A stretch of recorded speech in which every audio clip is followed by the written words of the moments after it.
That night, she was writing in her diary, hidden away in the library while the castle slept. She never imagined she would be discovered, much less by the Alpha King himself.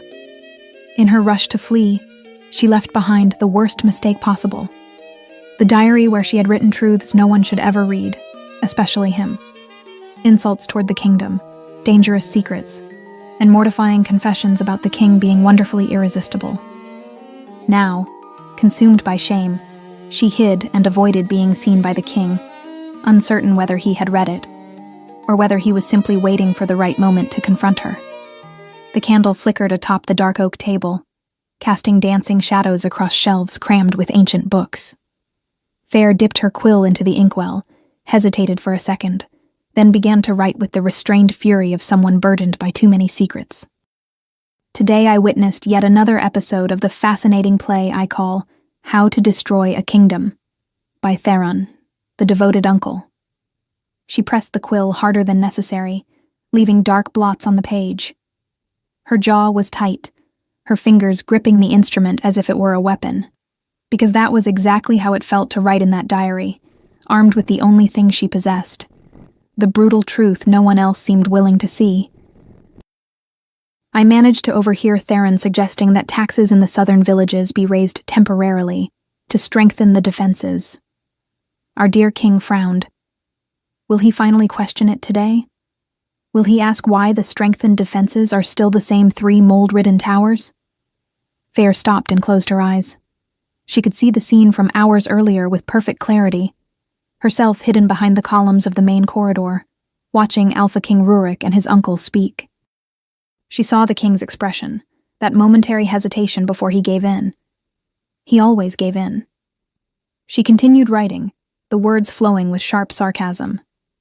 The answer, no. From the resigned look I saw when they left, he gave in. Again. How?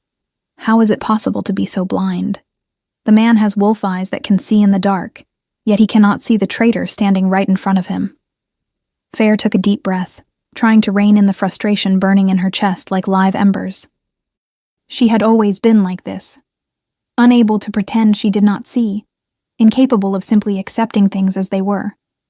Since childhood, when she first began exploring every corner of the castle, she had developed that irritating habit of observing, questioning, recording.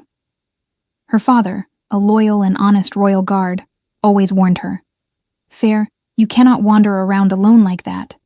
It is not safe, it is not appropriate." But she was stubborn. She kept visiting the kitchens, where the cooks grumbled about supplies that never arrived.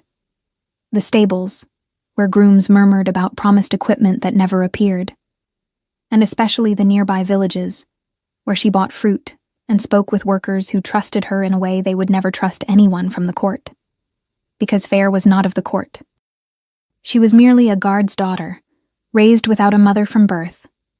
Her mother had died in childbirth, leaving behind only a baby and a man shattered by grief who had to learn to be both father and mother at once.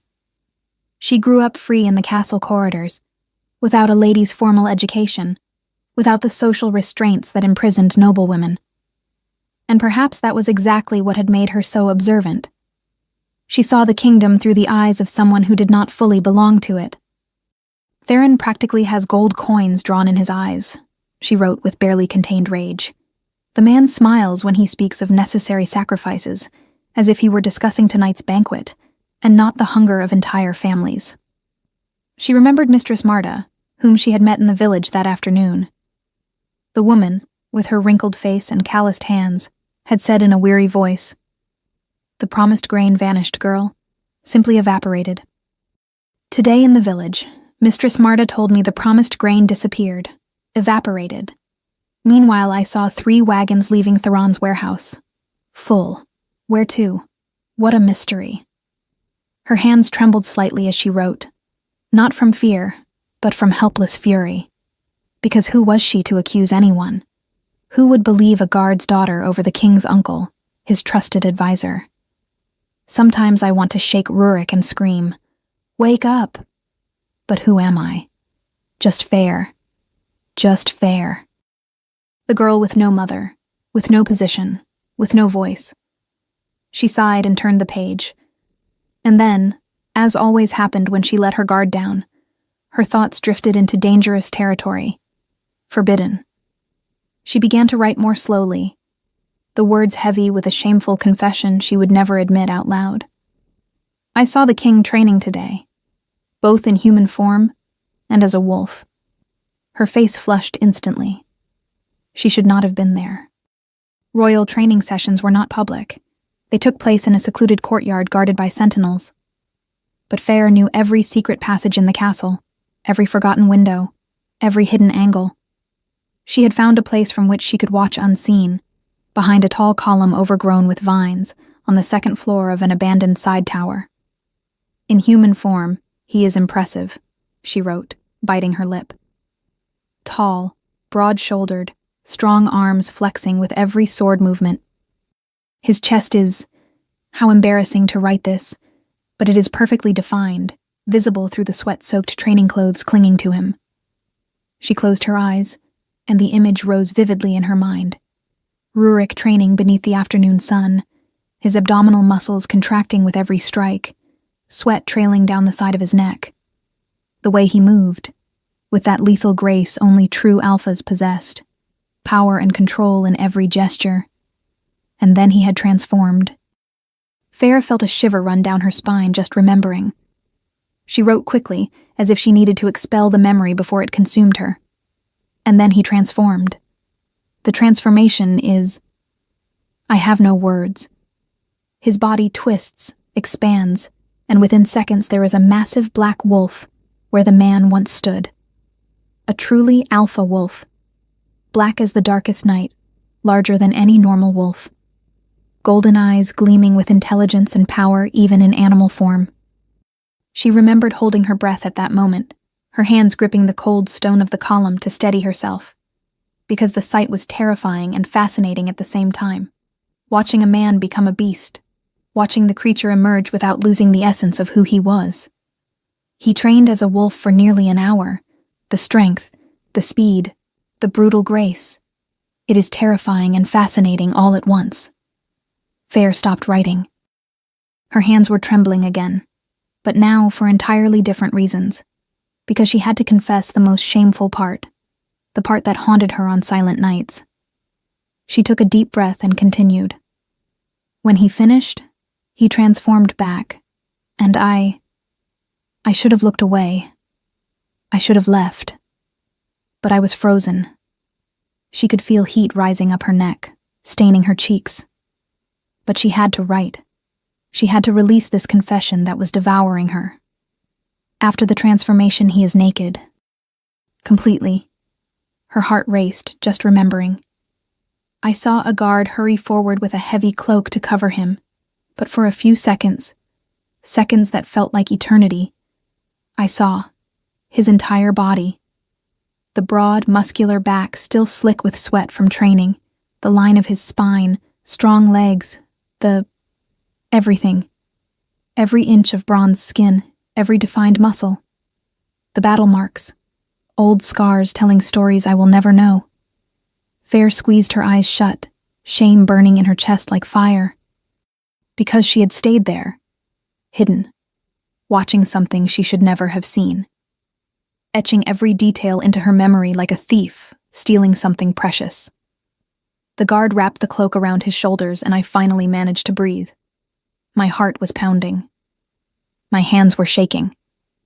I slipped away before anyone discovered me there, watching something I should not. But the image, his image is burned into my mind. How can he be like that, so submissive and spoiled when he sits on the throne, and still be irresistibly beautiful as both man and wolf, both clothed and... She stopped, breathed, continued in smaller letters, almost ashamed. Stop, Fair, just stop. But she could not stop. Because there was something worse than physical desire. Something deeper and more frightening. I am an idiot, a complete idiot. I stood there like a fool watching every muscle move during the transformation. Every detail of his body I should never have seen, imagining things I should not. And then the most dangerous confession of all. And when he becomes a wolf, Something in me, my own wolf, wants to approach, wants to touch that black fur, wants to run beside him. Fair clenched the quill so tightly she nearly snapped it. Because that was the worst part. The most humiliating. The most infuriating. Her inner wolf, that instinctive animal part all shapeshifters possessed, reacted to Rurik in a way she could not control. Whenever she saw him from afar, even when her rational mind harshly criticized him as weak and easily manipulated, her wolf whimpered softly. A strange restlessness, a desire to draw closer, to run beside that immense black wolf. And she hated it, hated that her body betrayed her mind. Hated that something so primitive within her recognized something in him that her reason refused to accept. It is infuriating, she wrote angrily. I despise him mentally, but my wolf will not stop howling for him. Stop it, Fair. He is the king. He would never notice someone like you. And if he discovered that you spy on him like this, you would be expelled from the castle. Or worse. She turned the page violently, as if she could turn her tangled thoughts with it. And then she wrote her most secret fantasy, the one that visited her on lonely nights, when she allowed her mind to wander down forbidden paths. If I were queen, I would do things differently. The words flowed more softly now, heavy with melancholy sadness. I would visit the villages personally. I would listen to the people. I would not let men like Theron manipulate every decision. I would use all that strength he wastes on training to truly protect the kingdom, not merely to look impressive while fighting. Fair stopped, staring at what she had written. A bitter laugh escaped her lips. If I were queen. As if that were possible. As if a girl without a mother, without lineage, with nothing but sharp observations and foolish dreams could ever be queen. She closed the diary with a weary sigh, tucking it beneath her blouse before snuffing out the candle. The library sank into darkness, lit only by silvery moonlight filtering through the tall windows. It was time to return to her modest quarters. Time to lock away these dangerous confessions and go back to being just Fair, the guard's daughter, the invisible young woman wandering the castle, seeing things no one else saw. She was nearly at the door when she heard it. Footsteps. Heavy. Steady. Approaching. Fair's heart leapt into her throat. Damn it. No one was supposed to be in the library at that hour. She always came late precisely to avoid encounters. She looked around desperately, searching for an exit, a hiding place, anything. But it was too late. The door opened, and there, filling the doorway completely, stood him. Rurik, the Alpha King himself. Fair felt as if the ground had vanished beneath her feet. He was even more imposing up close. Tall, so tall she had to tilt her head back to meet his gaze. Broad shoulders blocking the corridor light, casting an almost intimidating silhouette. His presence filled the space, drawing the air out of it, making the library suddenly feel smaller. His eyes, gray in the dim light, though she knew they could flare gold at any moment, found her immediately. Surprise crossed his face. I did not expect to find anyone here, he said, his deep voice reverberating off the silent walls. Fair froze. Her inner wolf stirred instantly, that familiar restlessness crawling up her spine. No, not now. Please, not now. But her body would not obey.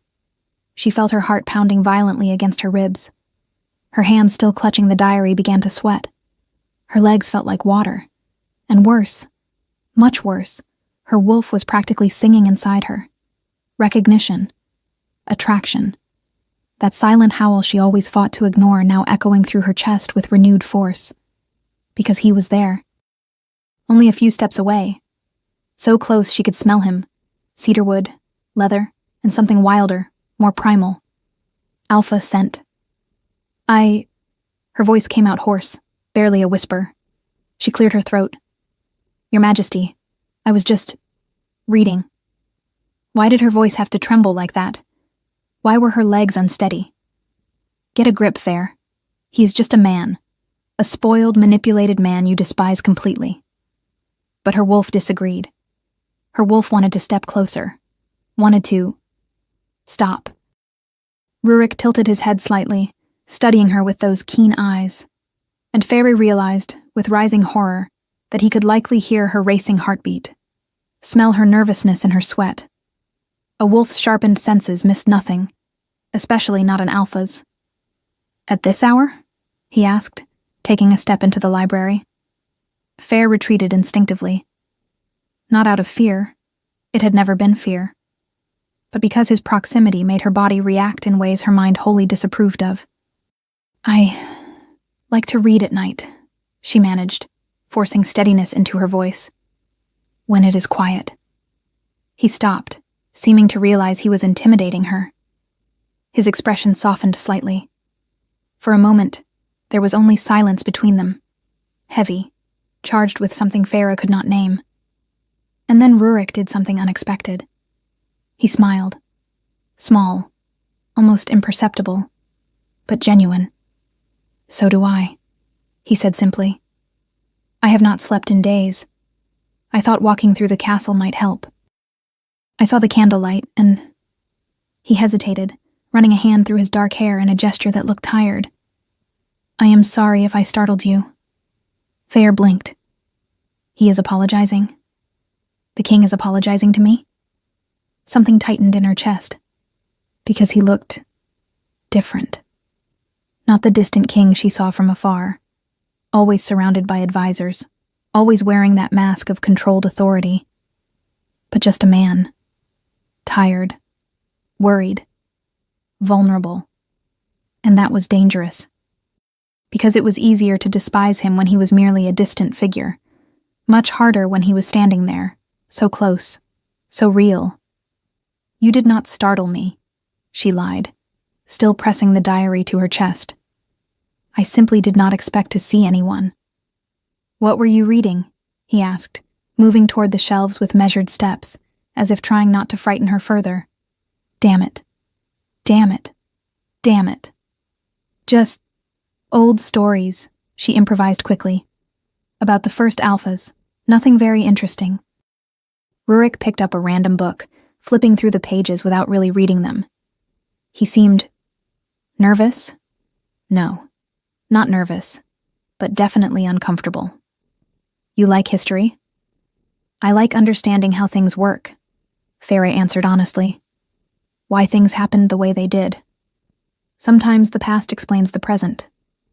He looked at her then, truly looked at her. And Faye felt the weight of his gaze like something physical, as if he were trying to decipher something within her. "A wise observation," he said softly. Silence fell again, but this time it was different, less tense, more comfortable. Almost. Rurik sighed and leaned against the shelf. Moonlight cut across his face at sharp angles, highlighting the strong line of his jaw, his full lips. Faye forced herself to look away. "I have not slept in 3 nights, he confessed suddenly, his voice heavy with a weariness that felt more emotional than physical. "The kingdom is... There are things happening that I cannot fully understand." Farah watched him, surprised by his honesty. Kings did not confess weakness, especially not to someone like her. "My uncle," Rurik continued, looking down at his own hands as if searching for answers there. "Theron. He has been my closest advisor since my father died, but lately, something is wrong. He makes decisions, influences things, acts as if..." He stopped, jaw tightening, as if he were the king. Finally. Faye had to bite her tongue to keep from saying it aloud. "Finally you are seeing it." But she remained silent, letting him go on. "Sometimes I think I am losing my mind." Rurik laughed without humor. "Questioning the one man who has always been by my side, who helped me rule when I was too young to know what I was doing. But..." He lifted his eyes to meet hers, and Faye saw something there that surprised her. Doubt, confusion, and perhaps fear. "But you feel that something is wrong," she finished softly. He nodded, seeming relieved that someone understood. "Yes, exactly." And then, Before Feyre could process what she was doing, the word slipped out. Trust that feeling. Rurik stared at her. What? Your instincts, she said, choosing her words carefully. Alphas have them for a reason. If something feels wrong, it probably is. She could see the struggle on his face. The desire to believe her warring with years of manipulation, years of blindly trusting Theron. It is complicated, he said at last. It always is, Feyre replied. They held each other's gaze for a long moment, and something passed between them, a silent understanding, a connection Feyre could not explain, but could feel pulsing in the air like a living thing. That was when it happened. Rurik took a step toward her, and the breeze from the open window carried Feyre's scent straight to him. Wild jasmine. Sweet, but not cloying. And something deeper. Something unique, intoxicating, entirely hers. Rurik stopped short, his eyes widening slightly. Feyre saw him inhale more deeply, almost unconsciously, as if that scent had hooked something inside him. And then she saw it. His eyes flared. For just a second, perhaps less, but she saw it. Gold. Intense. Wild. His wolf stirred. Rurik shut his eyes tightly, jaw tensing. When he opened them again, they were normal. Gray, controlled. But Feyre had seen it, and her own wolf answered. A silent howl of recognition echoed in her chest, sending her heart racing even faster. No. No, no, no. Rurik cleared his throat, looking genuinely confused. I should go. But he did not move. He stood there, watching her as if trying to solve an impossible riddle. Panic rose in Feyre's chest, because he was feeling it. She could see it in the way he studied her, in the tension in his shoulders, in the way his hands clenched into fists as if fighting some impulse. He is feeling the same thing I am. Or something close to it. What is your name? He asked suddenly. Feyre, she answered automatically, still processing what had just happened. Feyre, he repeated, as if testing the name on his tongue. And God's, the way he said it, low, rough, almost intimate, made something twist in her stomach. Daughter of Guard Marcus, she added quickly, reminding him of the distance between them. I grew up here in the castle. Rurik nodded slowly, but his eyes never left her, as if he were memorizing every detail. The curve of her face, the color of her eyes, the way her hair fell over her shoulders. I should return to my quarters, Feyre said, taking a step back. She needed to leave, needed distance before she did something foolish, like admitting she had watched him naked, or that her wolf was practically begging to go to him. Of course, Rurik agreed, though there was reluctance in his voice. Forgive the intrusion. Feyre nodded and walked quickly toward the door. She had to pass him. The space was too narrow to avoid it. And when she did, so close she nearly brushed his arm. The scent of cedar and leather enveloped her completely. Her wolf howled, loud, insistent. Be quiet, she ordered mentally with all the strength she had. Good night, Your Majesty, she said without looking back, quickening her pace. Good night, Feyre. The way he said her name again, laden with something she could not identify, made her want to run. And that was exactly what she did as soon as she turned the corner. Rurik remained standing in the library for long minutes after she left. His heart still hammered unevenly. His hands still trembled faintly. What was that? His wolf was restless. Not in the furious way of sensing a threat. Not in the excited way of a hunt. But something entirely different. Something he had never felt before. An intense unease. A magnetic pull. An insistent, curious whisper. Her. Pay attention to her. There is something important about her. Rurik ran a hand over his face, confused. Why her? Why now? He had never noticed Feyre before, and he was certain that if he had ever seen that beautiful young woman wandering the castle, he would have remembered. But his wolf had recognized her somehow. It was not the absolute certainty of a confirmed bond. Not that instinctive roar of my mate the stories described. It was subtler, more confusing. A powerful attraction, yes, but also a consuming curiosity. A need to know more, to understand what that strange feeling was that had seized him the moment her scent reached him. Wild jasmine. He would never forget that scent. Rurik was about to leave when his foot brushed against something on the floor. He bent down and picked it up. A diary, small, with a worn brown leather cover. And there, almost imperceptibly small in the corner of the cover, written in delicate script, fair. She had forgotten it. Rurik locked the door to his chambers carefully, the muted sound echoing through the heavy silence of the early morning hours. He lit candles around the work table, creating circles of golden light that barely managed to pierce the darkness of the room. The diary rested in his hands. Small. Worn. It should not have been there. The voice of conscience rang clearly in his mind. This was a violation of someone's trust. Wrong on every possible level. But that impulse, that need hammering relentlessly ever since her scent had reached him, ever since his wolf had awakened in that consuming way, would not leave him alone. Learn more about her. Understand. She is important. Rurik took a deep breath and opened the first page. The handwriting was delicate yet firm, the letters shaped with evident care. He began to read. Today I witnessed yet another episode of the fascinating play I call How to Destroy a Kingdom, by Theron, the devoted uncle. Rurik frowned immediately. The tone was sarcastic, sharp, almost cruel in its honesty. He continued, his eyes devouring the words. I managed to overhear Theron suggesting that taxes in the southern villages be raised temporarily to strengthen the defenses. Our dear king frowns. Will he finally question it today?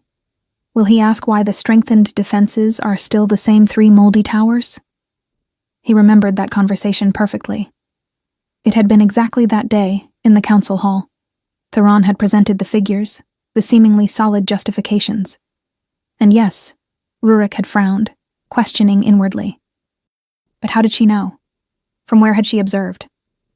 The answer, no. From the resigned expression I saw when they left, he gave in. Again. The words struck him like physical blows. Resigned. Was that what his expression looked like? Defeat? How? How is it possible to be so blind? The man has wolf eyes that can see in the dark, yet he cannot see the traitor standing right in front of him. Traitor. Rurik stopped, read the word again, then read it once more. She had not used questionable advisor or concerning influence. She had not softened it with political euphemisms. Traitor, direct, brutal, unfiltered. His chest tightened, because deep down where he did not admit it even to himself, he knew. He had always known. But it was easier to ignore, easier to trust blindly, easier to be the puppet king who... Puppet. Was that what she thought of him? He kept reading, almost afraid of what he would find. Theron practically has gold coins drawn in his eyes. The man smiles when he speaks of necessary sacrifices, as if he were discussing tonight's banquet and not the hunger of entire families. Rurik tried to remember. Did Theron smile during those discussions? Did he really smile? And he realized, with growing discomfort, that yes, he did. He always had that satisfied expression, that gleam in his eyes when they rearranged resources. How had he never noticed what that truly meant? He turned the page with fingers that trembled slightly. Today, in the village, Mistress Marta told me the promised grain vanished, evaporated. Meanwhile, I saw 3 wagons leaving Theron's warehouse. Full. Where to? What a mystery. The air left Rurik's lungs as if he had been punched. Grain, village, wagons, Theron's warehouse. These were not vague accusations. They were specific, concrete, with names of real people and exact locations. He had approved the shipment of grain to the southern villages 3 weeks earlier, a generous amount to help with the poor harvest. Theron had personally supervised the distribution, assuring him everything would be delivered properly. If the grain had not arrived, If it was being diverted, how long has this been happening? The question echoed in his mind, bringing with it a wave of nausea. How many other distributions had Theron overseen? How many resources had vanished right under his nose? Sometimes I want to shake Rurik and scream, "Wake up!" But who am I? Just fair. Rurik closed his eyes for a moment, something aching deeply in his chest. Just fair. As if she had no worth. As if her brilliant observations, her sharp intelligence, her courage to see what no one else saw, or refused to see, meant nothing. She had seen everything, written it all down. Alone, without power, without a voice, she had done the work that he, the king, should have done. P.S. Theron was wearing a new ring, solid gold with rubies, remarkable thrift for an advisor. Rurik remembered the ring, large, ostentatious, impossible to ignore. Theron had said it was a family heirloom, a treasure kept for generations that he had finally decided to wear. But if he had bought it with diverted funds... Anger began to simmer slowly in Rurik's veins. Not the hot explosion of rage, but something colder, deadlier, controlled. He kept turning pages, absorbing every word as if it were water in the desert. Detailed conversations Fair had had in the villages, names of workers who trusted her with their complaints, precise records of promised supplies that never arrived, equipment that disappeared, money that evaporated, dates, locations, testimonies. She had assembled, without realizing it, a complete case against Theron. Evidence Rurik should use. But then the handwriting changed. It became more hurried, the letters less careful. Nervous, as if written in haste or under uncontrolled emotion. Rurik turned the page, his heart accelerating without knowing why. I saw the king training today, both in human form and as a wolf. Everything inside him stopped. Completely. His heart, his breathing. Even his wolf went utterly still. She watched him. Secretly. I should not have been there. Royal training sessions are not public, but I found a hidden place from which I can observe without being seen. Rurik should have felt invaded, violated somehow. The training sessions were private precisely to avoid prying eyes, judgment, vulnerability. But all he felt was that strange warmth spreading through his chest. She watches me. Why did that matter so much? He forced himself to keep reading, even knowing he should stop. That he was crossing a line he could not undo. In human form, he is impressive. Rurik's face heated instantly. He could feel the warmth climbing up his neck, coloring his cheeks. Stop. Close the diary now. But his eyes were already on the next line. Tall, broad shoulders, strong arms flexing with every sword movement. His chest is... How embarrassing to write this, but it is perfectly defined, visible through the training clothes clinging to him with sweat. His wolf rumbled softly. Not a threat. Something entirely different. A deep, primal satisfaction. She notices. She pays attention. She sees me. Without realizing it, he was already smiling. Rurik could not stop reading now. It was like being under a spell. A truly alpha wolf, black as the darkest night, larger than any normal wolf. Golden eyes gleaming with intelligence and power even in animal form. Something in his chest expanded as he read those words. The way she described him, with admiration mixed with something that felt almost like spiritual reverence. He trained as a wolf for nearly an hour. The strength, the speed, the brutal grace. It is terrifying and fascinating at the same time. Rurik turned the page, his hands now visibly shaking, and stopped. The next entry began differently. The words were more spaced out, hesitant, as if she had struggled with herself over whether to write or not. When he finished, he transformed back, and I should have looked away. I should have left. But I was frozen. His heart began to pound violently. He knew what was coming. After transforming back, he was naked for a few seconds, never more than that, until a guard brought the heavy cloak to cover him. She saw. After the transformation, he is naked. Completely. Rurik squeezed his eyes shut, trying to process it. She had been there, hidden, watching, and she had seen. He opened his eyes, continued, unable to stop even though he wanted to. I saw a guard hurry forward with a heavy cloak to cover him, but for a few seconds that felt like eternity, I could see. His breathing was rapid now. Uneven. The room felt hotter, the air heavier. He should have felt violated, invaded. Furious, perhaps. But all he felt was that consuming heat, that growing need to know exactly what she had thought, how she had reacted, what she had felt seeing him like that. Completely exposed, vulnerable.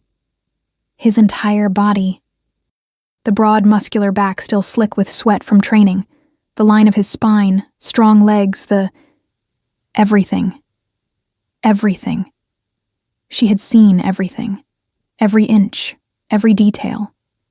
Every inch of bronzed skin, every defined muscle, the battle marks, old scars that tell stories I will never know. Rurik unconsciously ran his fingers over the wide scar on his right shoulder, the largest one, from a battle 3 years earlier against northern invaders. She had noticed even the scars. She had paid attention to every detail. The guard wrapped the cloak around his shoulders, and I finally managed to breathe. My heart was racing. My hands were shaking. He could picture it perfectly now. Fair hidden somewhere above, watching, heart racing, hands trembling, struggling to control her breathing, exactly as she had been in the library when he approached her. I slipped away before anyone discovered me there, watching something I should not. But the image of him is burned into my mind, burned into her mind, just as the image of her, nervous, beautiful, dark eyes meeting his in the library without retreat, was burned into his. Rurik turned the page, completely lost now. He had forgotten he was invading privacy, forgotten that he should stop. He could only read, absorb, feel. How can he be like that, so submissive and spoiled when he is on the throne, and still be irresistibly beautiful both as a man and as a wolf, both clothed and submissive, spoiled? The words should have hurt, should have offended, provoked anger. But he could not bring himself to care. Because she had also called him something else. Irresistibly beautiful, not handsome, not attractive. Irresistible. As if she could not help it. As if she had fought it and lost. Stop, Fair, just stop. Rurik could feel her struggle in those short words. The war between desire and reason. Between what she felt and what she believed she should feel. Exactly as he had fought in the library. Exactly as he was fighting now. He turned the page with fingers that could barely hold the diary. I am an idiot. A complete idiot. No, Rurik thought with an intensity that surprised him. You are not. You never were. I stood there like a fool watching every muscle move during the transformation, every detail of his body I should never have seen, imagining things I should not. The air caught in his lungs, imagining things. The heat that surged through his body was so intense that Rurik had to lean back in the chair, closing his eyes for a moment. She imagined things with him. His wolf growled, low, possessive, fully awake now. Mine, the wolf whispered with growing conviction. She thinks of me, desires me. She is mine. Rurik opened his eyes, breathing deeply to control his body's reaction. But it was useless. Every word made her more real, more present, more necessary.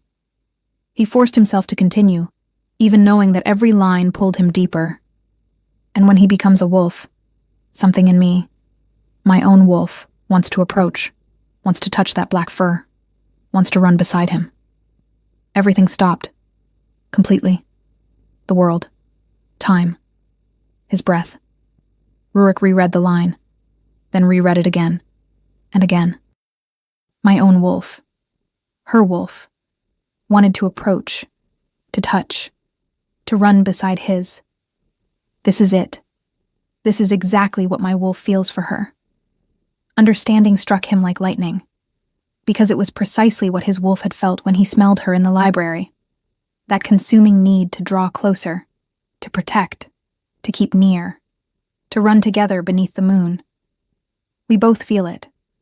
Both wolves recognize something, but she was fighting it too. It is infuriating. The entry continued, the words almost angry. I despise him mentally, but my wolf will not stop howling for him. Rurik almost laughed. A sound without real humor, but full and profound understanding. Because it was exactly what was happening to him now.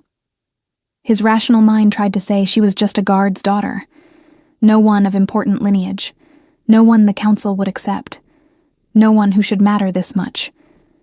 But his wolf disagreed. Violently. Completely. Stop, Fair.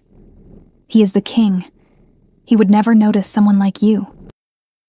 And if he discovered that you spy on him like this, you would be expelled from the castle, or worse. Pain. Real pain pierced Rurik's chest as he read that. He would never notice someone like you. She truly believed that she was invisible, that she did not deserve attention, that he, a man who had spent years rejecting the most beautiful noble women without feeling anything, would never see her. But he already did. How he saw her. There was one more entry. Rurik turned the page almost afraid of what he would find. If I were queen, I would do things differently. His heart stopped completely. If I were queen, I would visit the villages personally. I would listen to the people.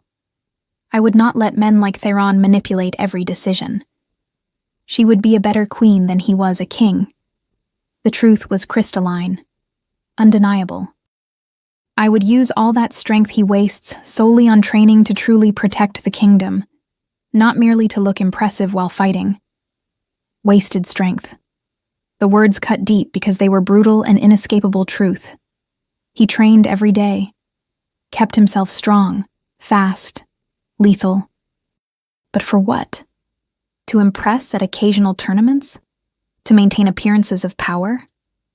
When was the last time he had truly used that strength to protect someone? To defend something beyond his own pride? Rurik closed the diary with excessive care, his hands visibly trembling. He sat in absolute silence for long minutes, perhaps hours, he no longer knew, simply holding the small diary as if it were the most precious thing in the world. Because it was. That diary had not only revealed secrets, it had revealed an extraordinary woman, intelligent enough to see what the entire polished court ignored or pretended not to see, brave enough to record dangerous truths that could destroy her if discovered, passionately devoted to the kingdom in a visceral, real way he had never seen in any noble of pure lineage, and who, despite criticizing him with deserved brutality, also desired him, fought against the same inexplicable recognition he felt. Rurik rose slowly, walking to the window with uncertain steps. The moon was full and high, bathing the kingdom in cold, silvery light. His wolf was no longer merely restless or curious. It was convinced, more certain with every passing second. It was not yet the absolute certainty of a fully confirmed soul bond, the instant and unshakable recognition described in the ancient stories. But it was the beginning of something inevitable. Something his wolf recognized even as his mind still struggled to process it fully. And now he had more than inexplicable, consuming attraction. He had real information. Concrete clues about Theron. About systematic embezzlement, calculated manipulation, treason, unfolding right beneath his nose. Fair had not slept at all. She had spent the entire night tossing in the narrow bed, panic growing with every torturous hour that passed without answers. The diary. Where did I drop it? When the sun finally rose, bringing light but no relief, she got up with deep, dark circles under her eyes and hands trembling uncontrollably. She needed to return to the library, search again more carefully. Perhaps it had fallen behind some tall shelf. Perhaps it was hidden in some shadow she had not checked properly in the panic of the night before. Please, please, let it still be there. She dressed in haste with clumsy fingers, nearly tearing the fabric of her simple dress. She practically ran through the still empty corridors of the castle. It was too early for most to be awake. Perfect to turn the library upside down without witnesses. She entered the silent room. The familiar scent of old books and extinguished candles greeted her as always, but this time it brought no comfort. She began to search, under every table, behind every shelf, among forgotten cushions. Every possible and impossible corner. Nothing. No, no, no. Her hands shook violently as she searched the same place for the third, fourth, fifth time, as if the diary might magically appear through sheer force of will. Everything I wrote. About the kingdom. About Theron being a traitor.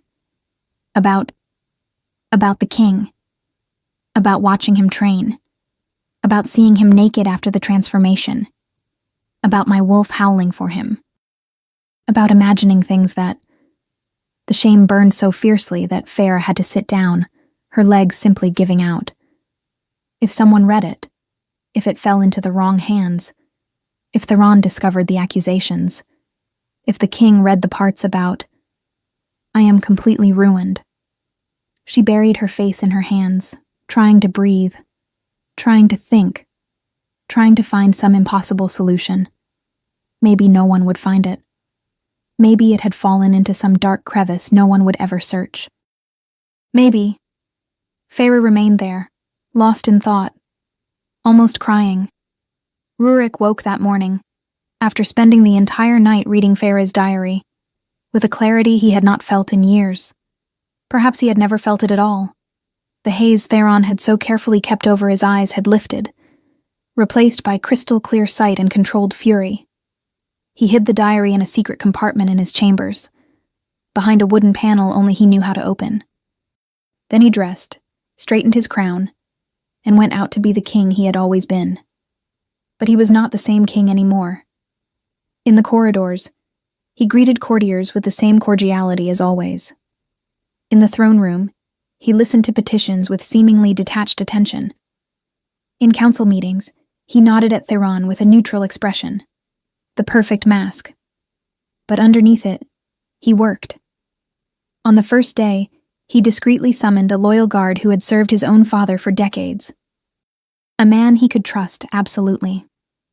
I need you to do something for me, Rurik had said in a low voice, far from prying ears. Go to the southern villages, quietly. Find a woman named Marta. Ask about the grain promised 3 weeks ago. Write down everything she says, and watch the wagons leaving private storehouses. The man did not question him.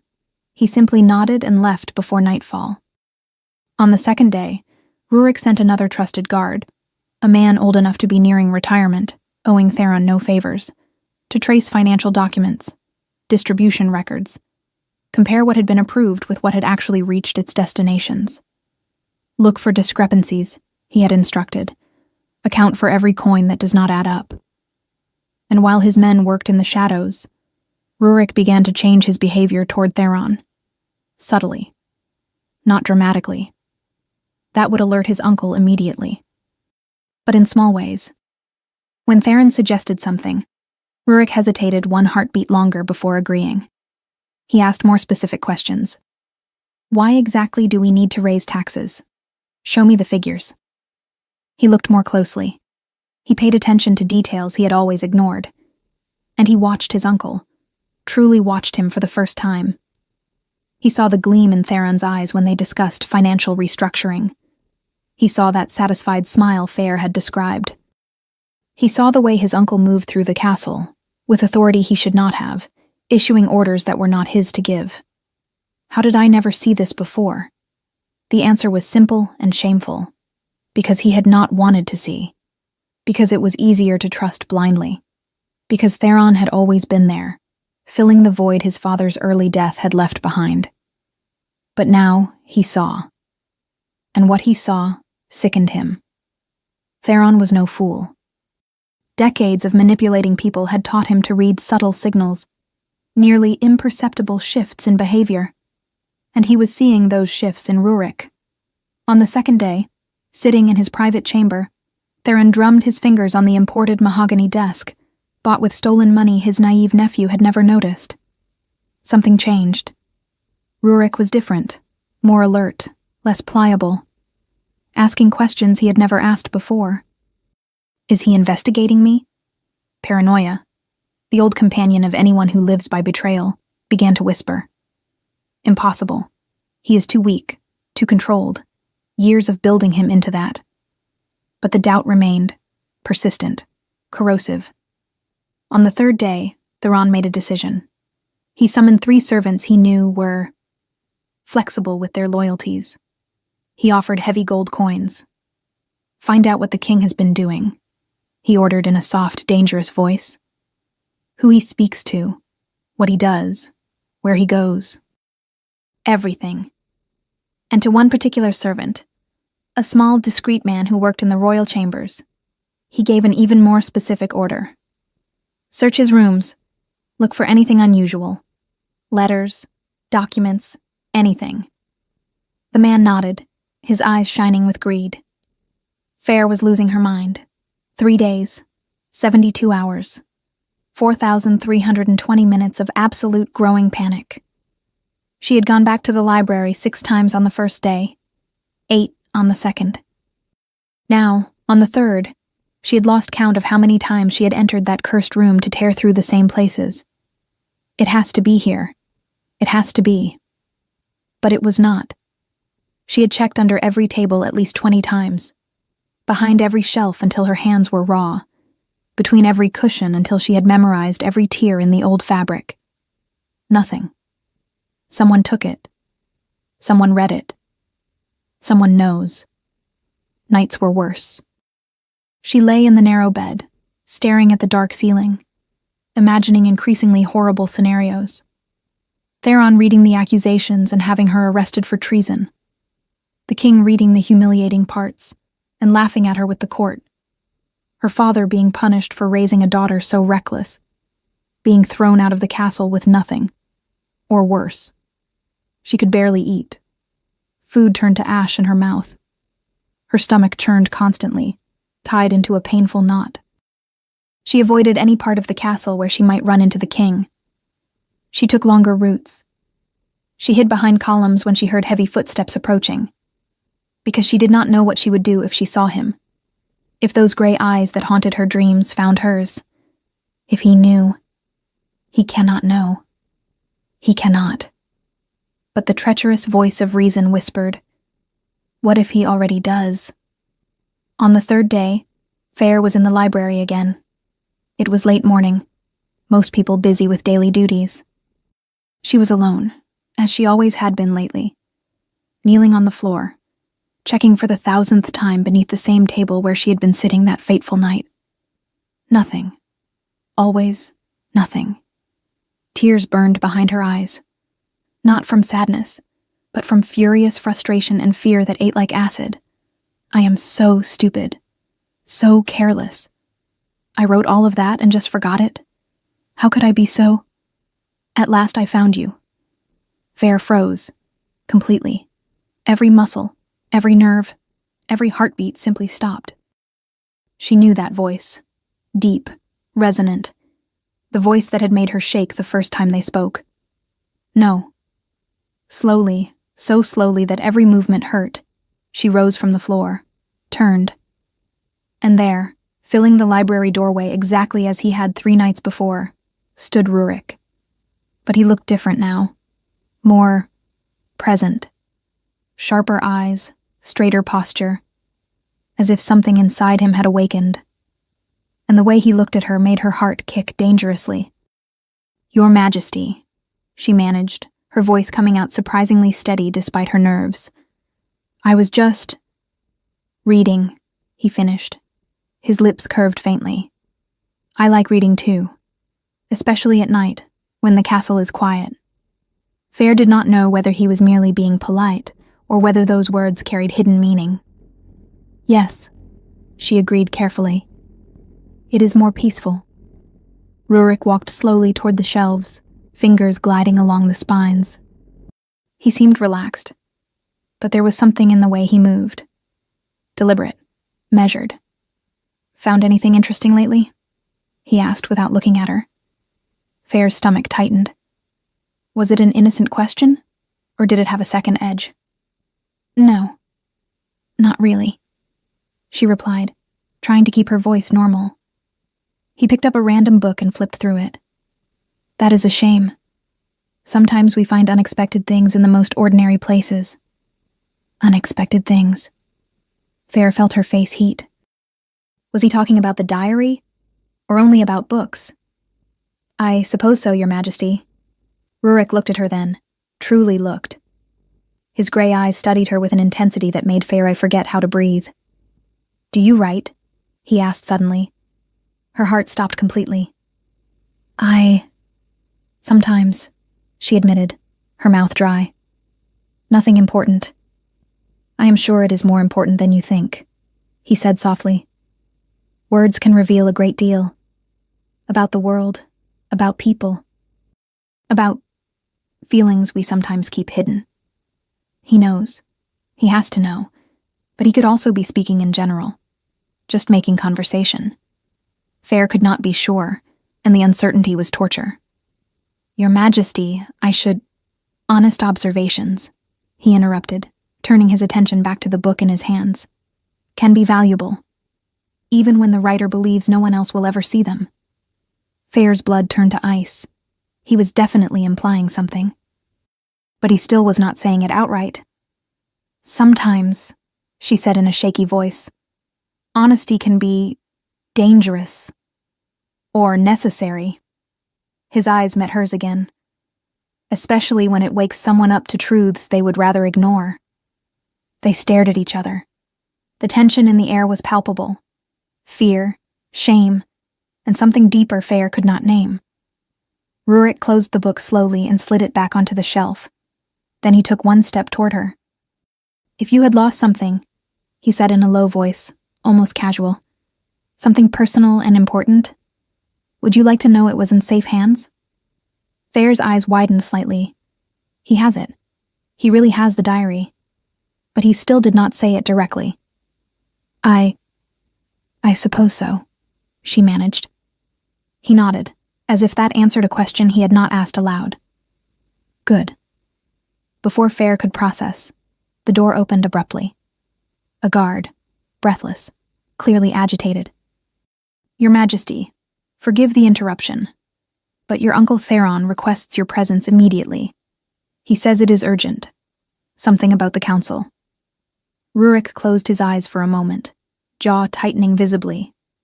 When he opened them, frustration was plain. He looked at Fair for a long time. This conversation, he said, his voice heavy with something she could not identify, is not over. Then, to Fair's complete astonishment, tomorrow, will you have tea with me? In the garden. It was not an order, but it was not exactly a casual request either. It was an invitation, leaving her a choice. Fair, confused, shaken, her face burning, heard her own voice. Yes. Something flickered in his eyes. Satisfaction, perhaps, or relief. Good. And he left quickly with the guard, leaving Fair standing there, completely lost. Did he read it? Did he not? Does he have the diary? Was he only being polite?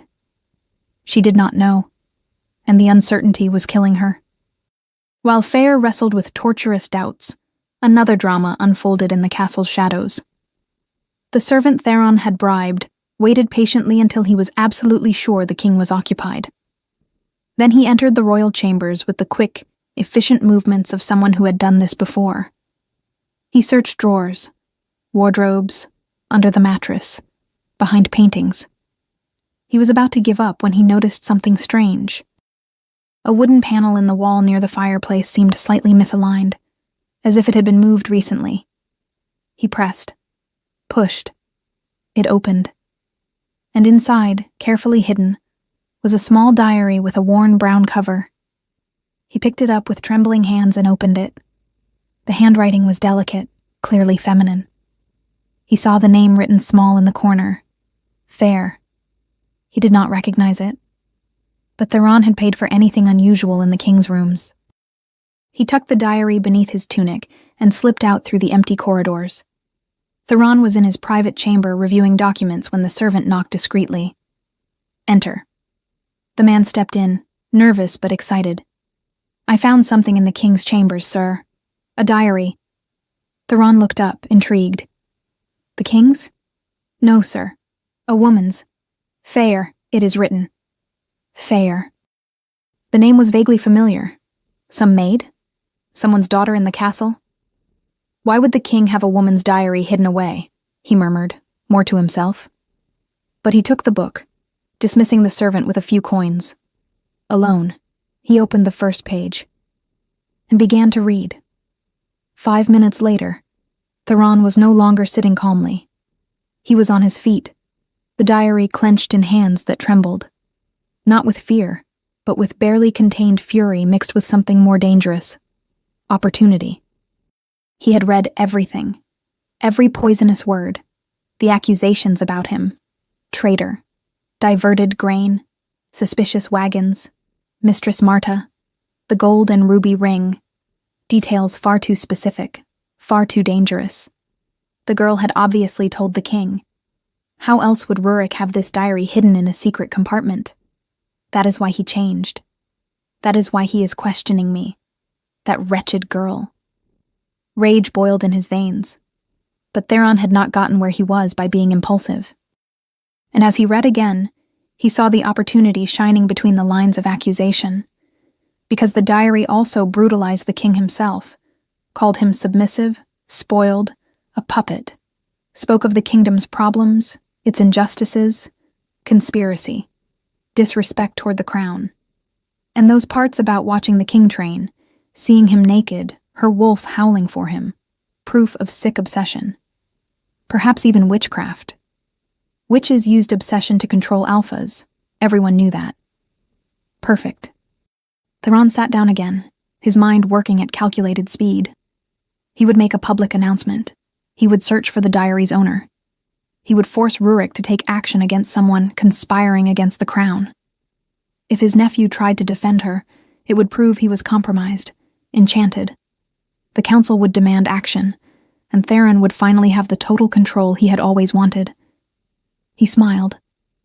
"Thank you, little Fair, for giving me exactly what I needed." The next morning, Fair woke to shouting outside. She sprang up, her heart already racing on pure instinct, and opened the door to her small room.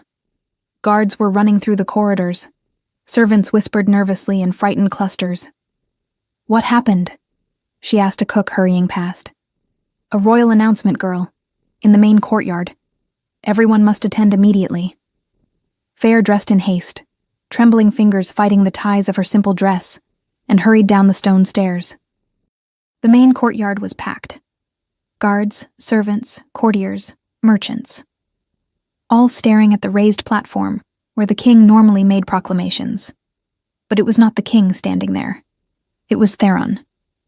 Fair's stomach dropped painfully.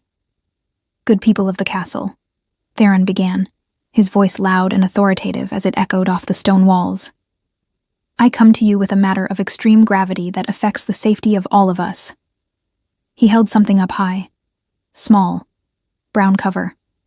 No. No. Fair's world stopped turning. "This diary," Theron continued, his voice hardening, "was found containing serious and unfounded accusations against the crown. Conspiracy, direct disrespect to His Majesty, deliberate attempts to sow discord and distrust in the realm. My diary. He has my diary." Fair could not breathe, could not move. She could only stand there, frozen, watching her world collapse. "Whoever wrote this," Theron's voice turned to pure threat, "has committed treason against the realm and against our king, and must be punished according to the severity of the crime." Murmurs erupted through the crowd. Fear, curiosity, outrage. "Therefore," he continued, raising his voice over the din, "we seek the owner of this diary, and no one will leave the castle until we discover who is responsible for these slanders against the crown." Fair's legs buckled. She grabbed a stone column to keep from collapsing in front of everyone. How? How did he find it? And then, with painful, inevitable clarity, the only conclusion possible. The king. He showed his uncle. The logic was simple and devastating. Rurik had the diary. He had all but admitted it yesterday in the library. Now Theron had it. Therefore, Rurik had given it to him. Everything in the library, the subtle words loaded with meaning, the invitation to tea, those intense looks, had been a lie. Cruel manipulation. He had read her deepest shames and handed her to his uncle to be destroyed in public. Tears burned behind her eyes, but Fair forced them back with every ounce of strength she had. Not here, not in front of hundreds of people. She turned and ran, ignoring the curious looks that followed her. In the king's chambers, Rurik was dressing carefully for tea with Farah when he heard the shouting from the courtyard. He rushed to the tall window. He saw the gathered crowd. He saw Theron on the raised platform, gesturing dramatically. He saw the diary, that small diary with the worn brown cover, in his uncle's hand. Rurik's blood turned to ice. No. He dressed in seconds. No care now, only speed, and ran through the corridors. He found Theron still in the courtyard, dispersing the crowd with authoritarian orders. "What do you think you are doing?" Rurik snarled, not caring who heard. Fury spilled from every word. Theron turned, and for a fraction of a second genuine surprise crossed his face before it was quickly replaced by carefully constructed false concern. "Nephew, how good you came. We found this diary with absolutely terrible accusations against you and against... Where did you get that?" Rurik's voice was low. Lethal. Dangerous. Theron held the diary with excessive care, meeting Rurik's eyes with perfectly practiced concern. "It was found in the garden," he said in a carefully measured tone. "Apparently someone dropped it.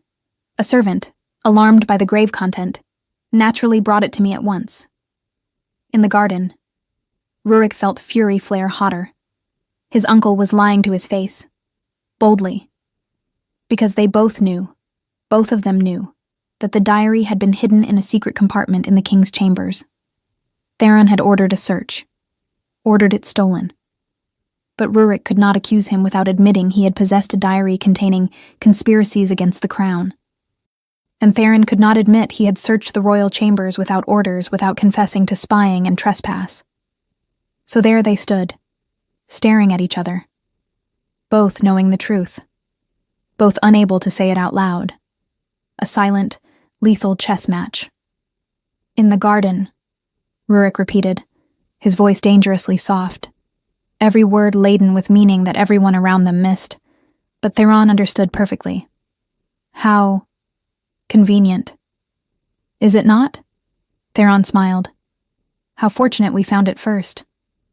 "You had no right," Rurik said, taking a threatening step forward, "to make a public announcement without my explicit permission, regardless of where it was found."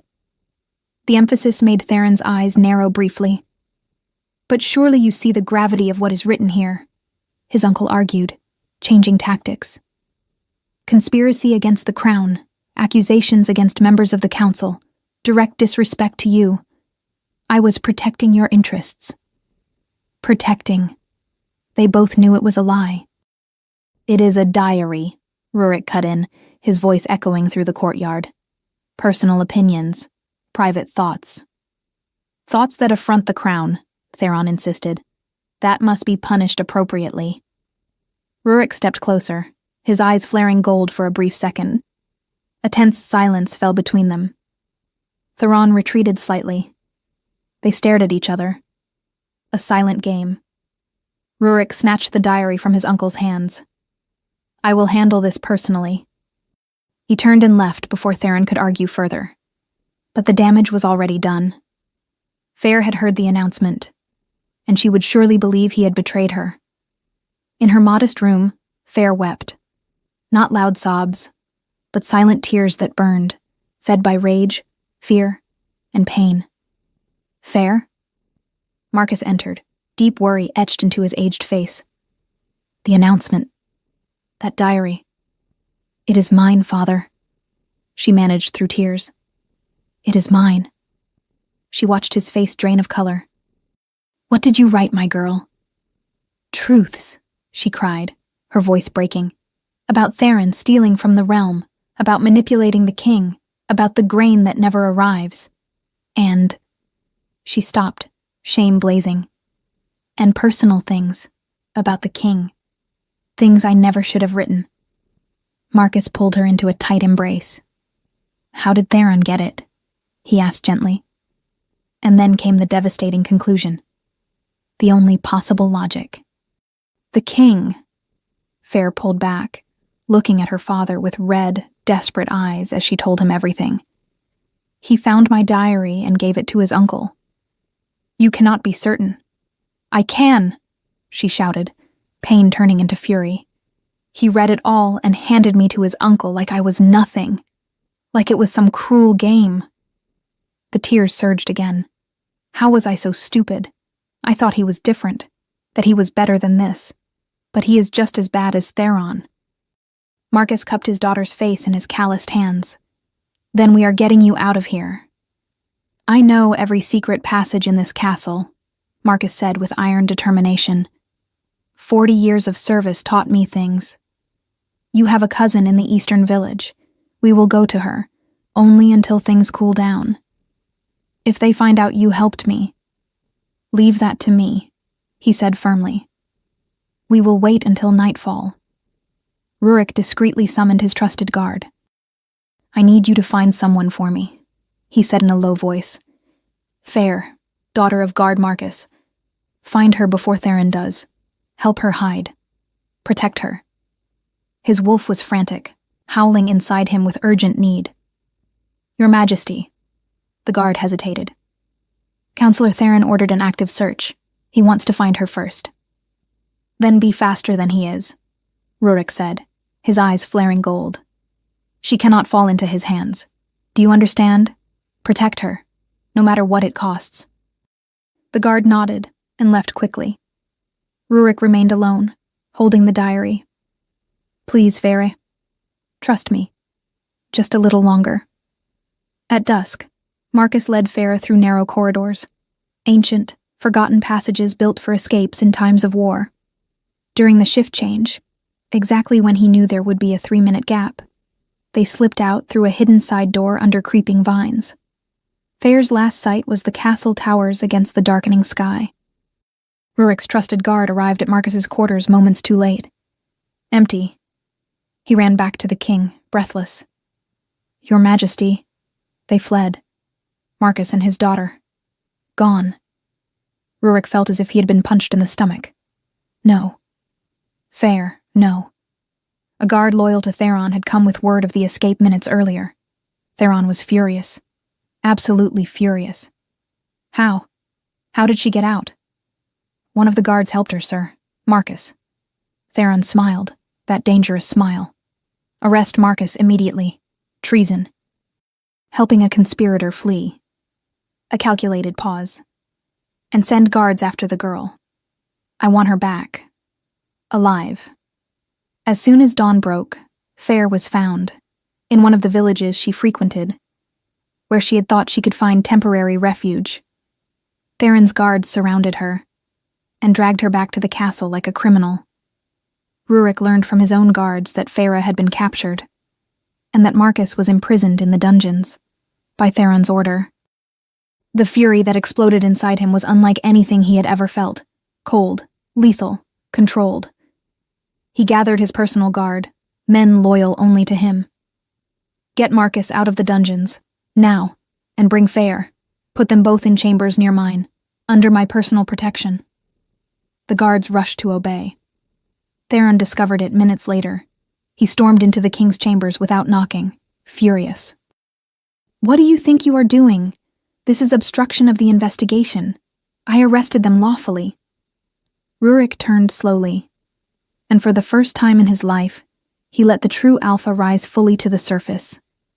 His physical presence had always been imposing, but now there was real power. Authority that did not accept challenge. He stepped toward his uncle. Theron backed up instinctively. Who is king here? Rurik's voice was low. soft, absolutely lethal. His eyes burned with intense gold, eyes of the massive black wolf. You. Theron tried, but the word came out strangled. Me, Rurik confirmed, taking another step. So stop acting as if it is you. One more step. Theron hit the wall. You will do nothing to them, the king said, every word carrying absolute command. You will not touch them. You will not go near them. Not until I decide what is to be done. Is that clear? Theron tried to argue, but the power pouring off Rurik was crushing. Or, the king continued, his voice soft but infinitely threatening, do I need to remind you who wears the crown here? No, Theron managed, humiliation burning in his eyes. Good. Now leave.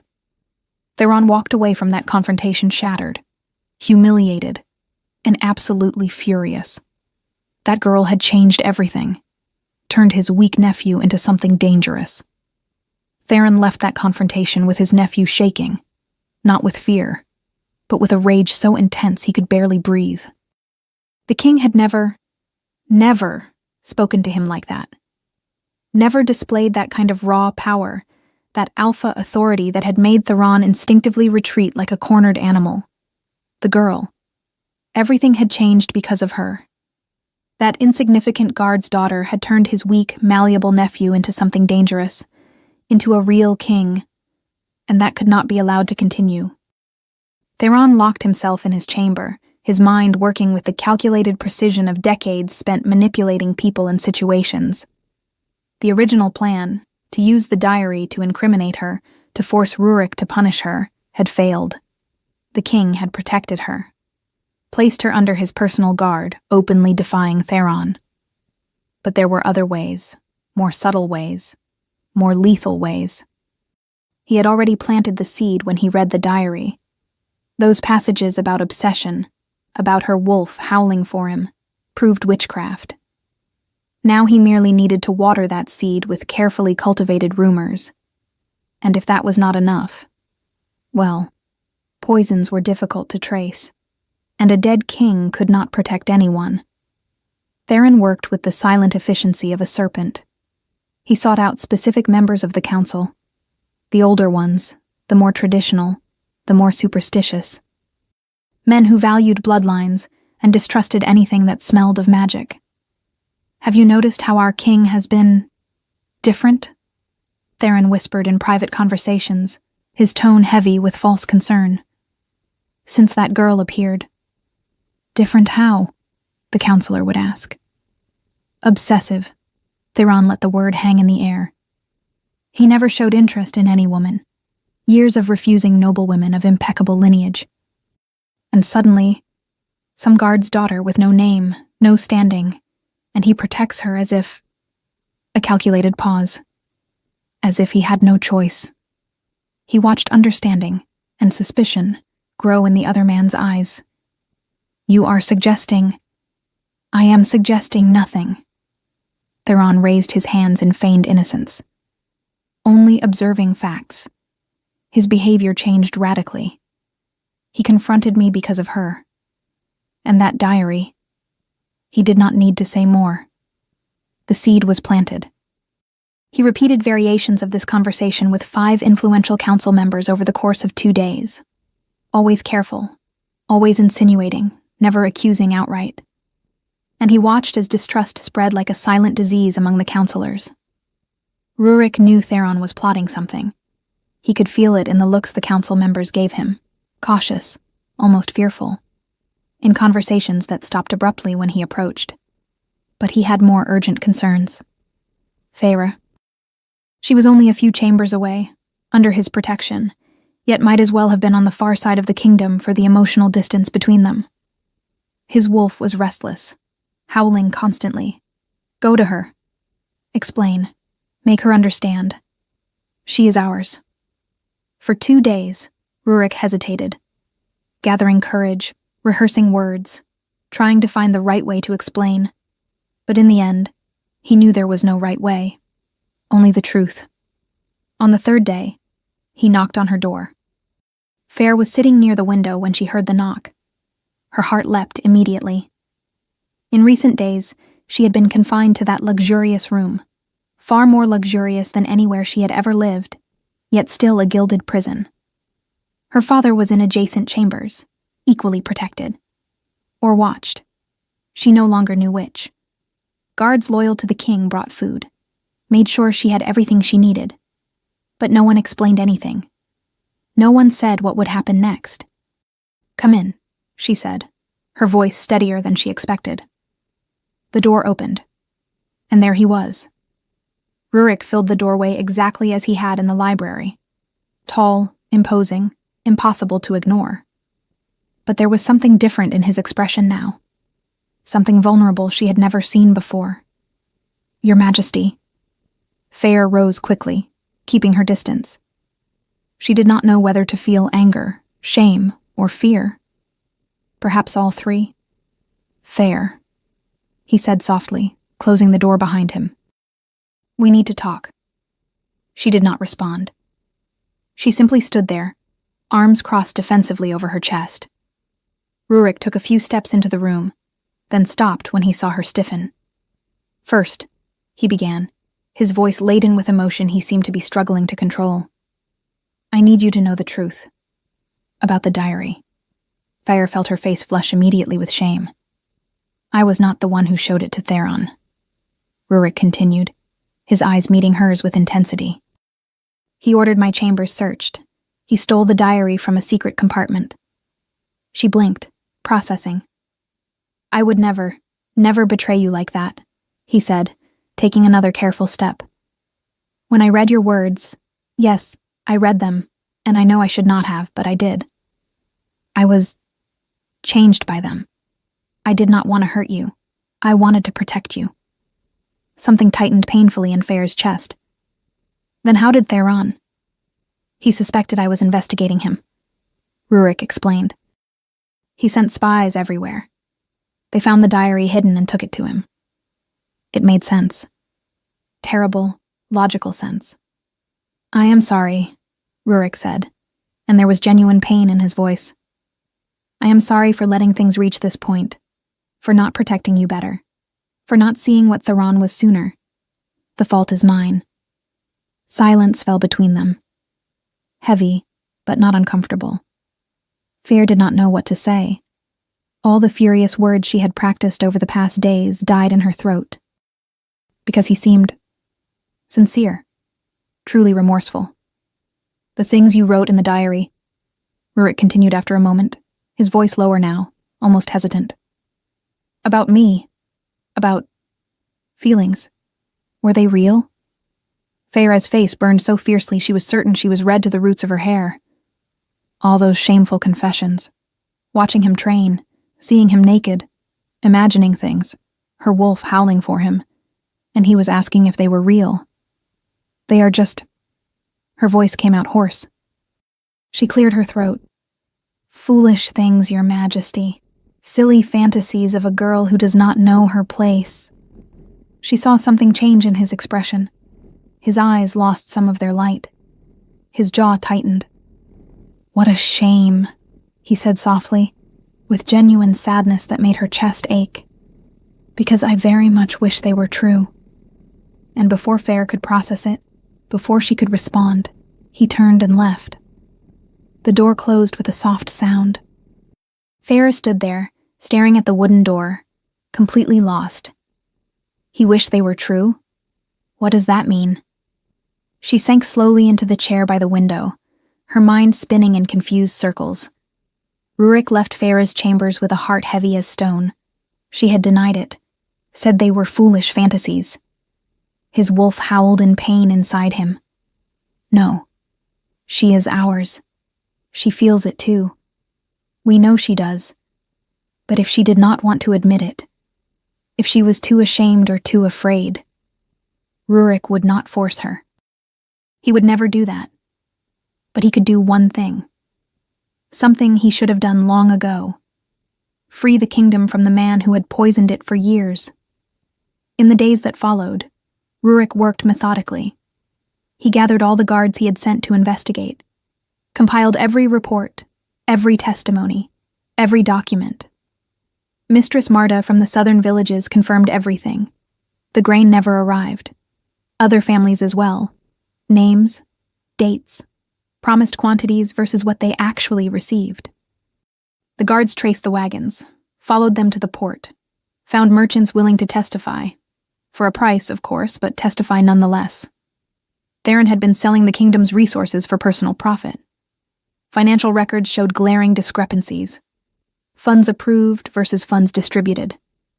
The difference always vanishing into administrative costs, overseen by Theron. Letters, compromising correspondence, plans to eventually assume more power, perhaps even the throne. It was all there. Years of systemic betrayal documented in irrefutable detail. And Rurik had obtained it all because Farah had given him the right places to look, thanks to her diary. The right people to question. Without her, he would have remained blind. He convened a formal session of the full council. All members. Without exception. Theron arrived confident, that satisfied smile on his lips. Clearly he believed his rumors had worked, that the council stood with him. Rurik waited until everyone was seated. Then he began. "Members of the council," he said, his voice resonating through the chamber with an authority he had never used before. "I have called this session to present evidence of treason against the crown." Murmurs erupted. Theron kept his expression neutral, but Rurik saw his eyes narrow slightly. "For weeks," Rurik continued, "I received information through an unexpected source. A diary, written by someone who observed the realm with eyes sharper than my own." He paused, letting the words linger. That diary contained specific observations about diverted resources, grain that never reached the villages, supplies that disappeared, and it pointed to one person, my uncle, Theron. "This is absurd." Theron stood. "That diary is full of lies, of conspiracies against you." "Sit down," Rurik ordered, his voice cutting like a blade. His eyes flashed gold briefly. Theron sat slowly, something faltering in his confidence. "I could have ignored it," Rurik continued calmly. "I could have dismissed it. But something told me to investigate, to truly see for the first time." He gestured to the guards, who began distributing documents to each council member. "Here are the results of that investigation. Testimonies from residents of the southern villages about grain that never arrived. Records of wagons leaving Theron's private storehouses. Evidence of those resources being sold to merchants at the port." Another gesture. "More documents. Here are comparisons between resources approved by me and resources actually distributed. The discrepancies are significant." Theron was pale now. "And here," Rurik placed a stack of letters on the table. "Correspondence, plans, discussions about expanding influence, about eventually assuming greater control of the crown." Absolute silence fell over the chamber. "All of this," Rurik said, his voice low but lethal, "I obtained in less than a week. Even with my uncle's spies everywhere. Even with him trying to manipulate me for years. Because someone finally showed me where to look." He looked directly at Theron. "The girl you tried to destroy saved me. Saved this kingdom. With her honest, courageous observations." One of the oldest counselors cleared his throat. "Your Majesty, this evidence is extensive." "It is irrefutable," Rurik corrected. "This is a lie." Theron finally exploded. "You are enchanted by her. Can you not see? She used witchcraft, magic to control you. That is why you act so differently, so— Enough!" The word thundered through the chamber. Rurik rose, and alpha power radiated from him in waves. Everyone felt it. The pressure in the air. The weight of true authority. "For years," he said, his voice low but heavy with power, "you manipulated me. Made me doubt my own instincts. Controlled me like a puppet. And when I finally woke, when I finally saw the truth, you accused me of being enchanted?" He took a step toward his uncle. "The only witchcraft here was yours.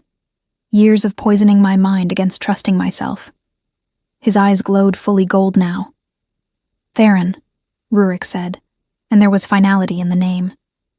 You are found guilty of high treason, of conspiracy against the crown, of systematic theft of the realm's resources, of manipulation and abuse of power.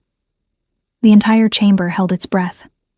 And as king, Rurik continued, his voice ringing with absolute command, exercising full authority as alpha of this realm, I banish you, forever. You have until dawn to leave these lands. If you are found here after sunrise, you will be executed for treason. Theron was livid, shaking with impotent fury. You will regret this, he hissed. When that witch destroys you, when... Guards. Rurik did not look at him. Escort him out. Ensure he is beyond the borders before dawn. 2 loyal guards seized Theron by the arms. He struggled, shouting accusations and threats, but was dragged out nonetheless. The doors closed, silencing his screams. Rurik turned to the council. As for the young woman Feyre and her father Marcus, he said calmly, they are fully absolved of any accusation. The diary contained honest personal opinions, not conspiracy.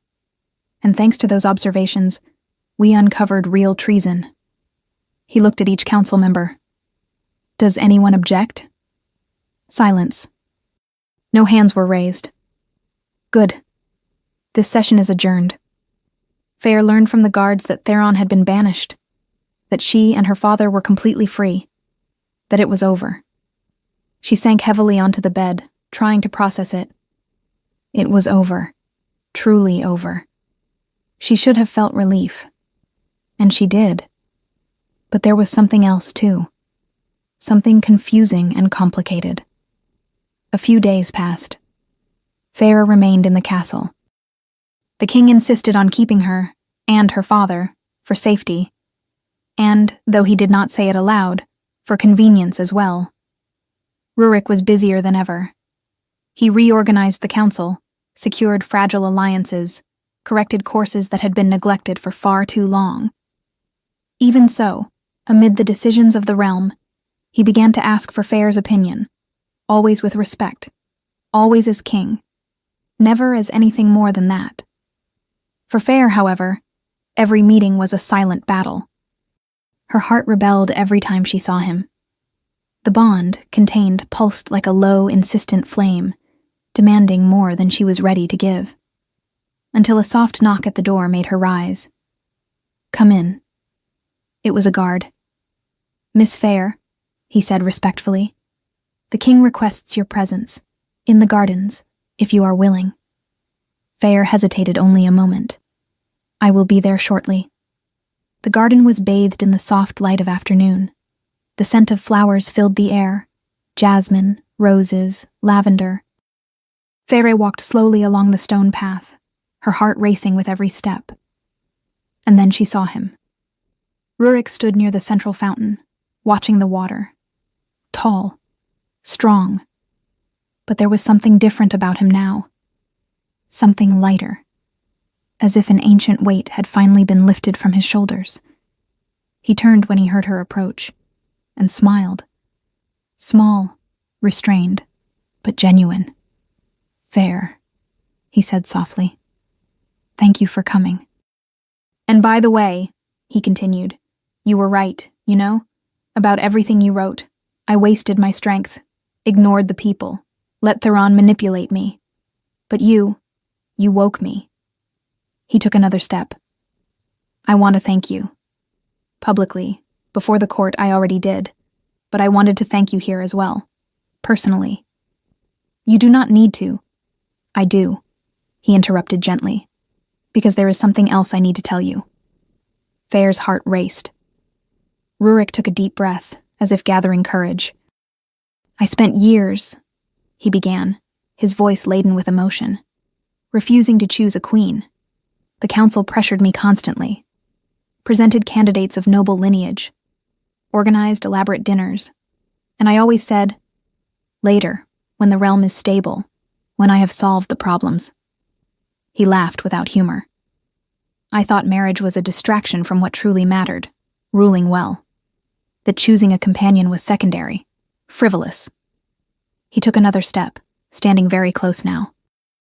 But the realm never improved, and I did not understand why, until I read your words.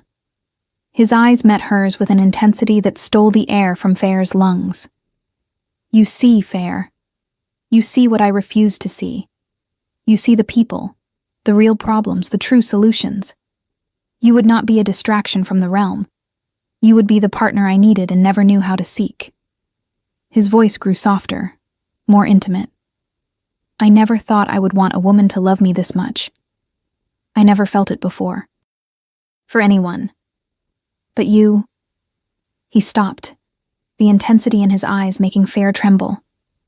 I fell in love with the things you wrote, with your brutal honesty that woke me, with your sharp intelligence that saw through lies, with your genuine humility, even while possessing more wisdom than my entire court. Rurik took the final step, so close that Feyre could feel his warmth. You see the world, see people, in a way I never could. You would make the realm better. You would make me better. His voice dropped to a whisper. I went mad for you, Feyre, my wolf and I. Since that night in the library, something changed, and the more I came to know you through your words, the more certain I became. He took her hand gently. My wolf recognized you, and that certainty grew with every moment. With every word of yours I read, with every thought of you, my wolf became more sure. His eyes flashed gold briefly. And now I have no doubts. You are my destined mate. Feyre's eyes widened, her heart pounding so loudly she was certain he could hear it. Your diary told me a secret, Rurik smiled faintly. Your wolf knew too, did it not? Even as you fought it, it howled for me. She blushed deeply, unable to deny it. It was true. Fair, he said softly. These days I tried to occupy my mind with the realm, with duties, with decisions. He looked at her with raw honesty. But I could not stop thinking about you. I need to know if it is real. So I will ask again. And please be honest with me.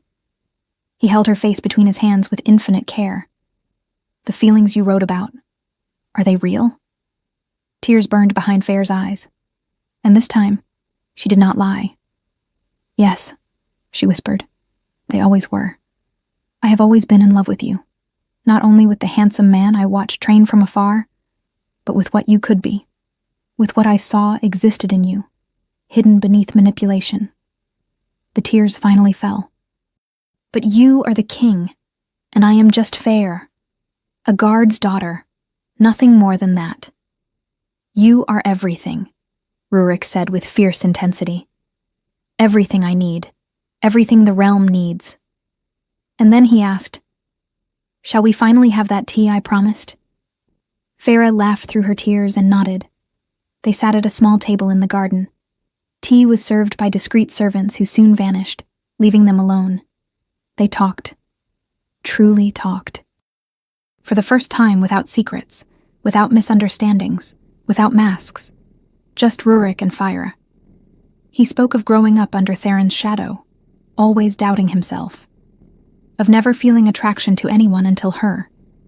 She spoke of growing up without a mother, of observing the realm and seeing injustice, of fighting her own wolf that insisted on recognizing something in him. And the more they talked, the closer they became. Chairs drawing nearer almost imperceptibly. Hands touching across the table. First by accident, then deliberately, fingers intertwining. Rurik could barely focus on what she was saying. His eyes kept drifting to her mouth. The way her lips moved, how she bit her lower lip when she hesitated, how she smiled when she spoke of something that amused her. She is beautiful, as I have never seen before, until there was no space left between them. Feyre was in the middle of a sentence, something about the village, about Mistress Marta, when she realized Rurik was no longer listening. He was staring at her mouth with an intensity that stole the air from her lungs. His eyes darkened, gray turning nearly black with only a golden ring around them. And then, without asking permission, without warning, he simply leaned in and kissed her. Stole the kiss, as if it had always belonged to him. For a fraction of a second, Fair froze in surprise. Then she melted. His lips were softer than she had imagined. Warmer. More perfect. The kiss began almost gentle, as if he were holding back. But when Farah responded, when her hands moved instinctively to his chest, something broke completely. Rurik deepened the kiss with a low groan, one hand sliding to the back of her neck, fingers burying in her hair. The other hand settled at her waist, pulling her closer. Fair did not think. She simply felt. Years of watching him from afar. Years of denying what she felt. Years of fighting her own wolf that insisted on recognizing him. All of it exploded in that kiss. Her hand slid up his chest, feeling the defined muscles beneath his clothes, to his shoulders, then his neck, pulling him even closer. It was not enough. It would never be enough. When they finally parted, only because they needed air, both were trembling. Rurik rested his forehead against hers, eyes still closed, breath uneven. "I am sorry," he said hoarsely. "I did not ask permission. But you were speaking and I could only look at your mouth and—" "Do not apologize," Farah interrupted, equally breathless. "Never apologize for that." He opened his eyes and met hers. And what Farah saw there, desire, yes, but also love, adoration, certainty, made her heart overflow. "Fair," he said, his voice rough with emotion. He stopped, took a deep breath. Then he stepped back slightly, rising from his chair. And to Fair's complete astonishment, he knelt, there, in the garden. The Alpha King, tall, strong, powerful, kneeling in the grass before her as if she were the most precious thing in the world. He drew a ring from his pocket, simple, elegant, perfect. "I know this seems mad," he began, his voice trembling slightly. "Rushed. Too fast. I have barely known you for weeks, and here I am, on my knees, asking for your hand." He held her hand between his, as if it were something fragile and priceless. "But Fair, I have never been certain of anything in my life as I am of you. Of us. I have never felt this. Never known what it was to have absolute certainty about another person." His eyes shone, golden. "I spent my entire life thinking I did not need anyone. That a queen would be only an obligation." His voice grew more intense.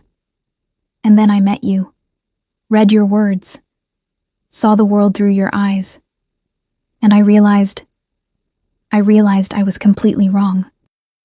Because you are everything I did not know I needed. Everything the realm needs. Everything I need to be the man, the king, I was always meant to be." He squeezed her hand more tightly.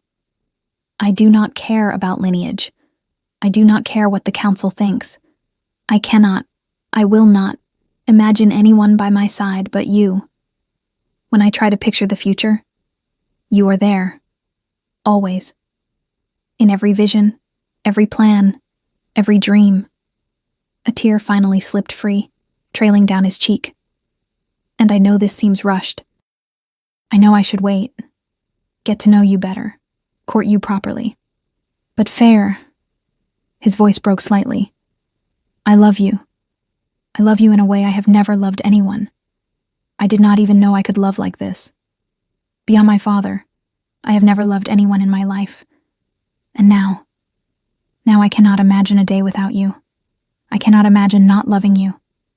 He cupped her face with his free hand, his thumb wiping away a falling tear. "I know I love you. I am absolutely certain of it. And I know, with every fiber of my being, with every beat of my heart, with every breath, that I will never stop. I will never stop loving you. Not in 100 years, not in 1,000, not when we are old and gray. Never." He lifted the ring, holding it between them. "So, yes, this is too fast by any normal measure.